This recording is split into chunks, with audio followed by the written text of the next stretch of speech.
Isn't it crazy? Your code will last way longer than you could ever imagine. The code you write every day is going to continue to power your company long after you've gone from that role, long after you've moved on from that company, long after you've forgotten the code existed. Let me tell you a story. I was working in the late 1990s writing classic ASP code with VBScript and Macromedia Dreamweaver, and I wrote our company's intranet, dealt with things like help desk tickets, customer reordering, all kinds of interesting stuff.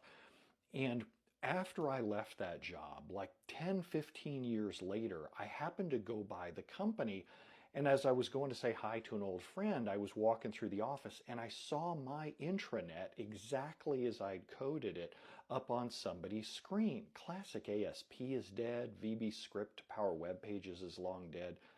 And I was so shocked. I was like, oh my God, the Buzz. I remember exactly. That was the name of the site, and it had a logo, the Buzz, up there.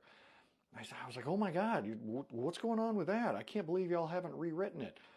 And my boss has this look and he goes, we lost a lot of the source code that was in DLLs, and we don't know how to replicate what you did.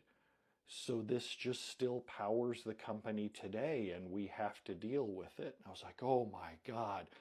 Talk about suddenly now I was responsible for legacy code and technical debt.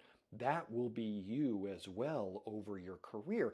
So when you see stuff that's like this 9,000 lines of COBOL code in a SQL stored procedure, you go, who could ever write something like that? The decisions you make today will look stupid in 10 to 15 years, no matter how smart you are, no matter how hard you plan ahead. That's not your fault. That's the company's fault for not handling the technical debt. But when you see crazy stuff like that, remember it was people just like you who were well-meaning and thought they were well-informed, but just time marches on.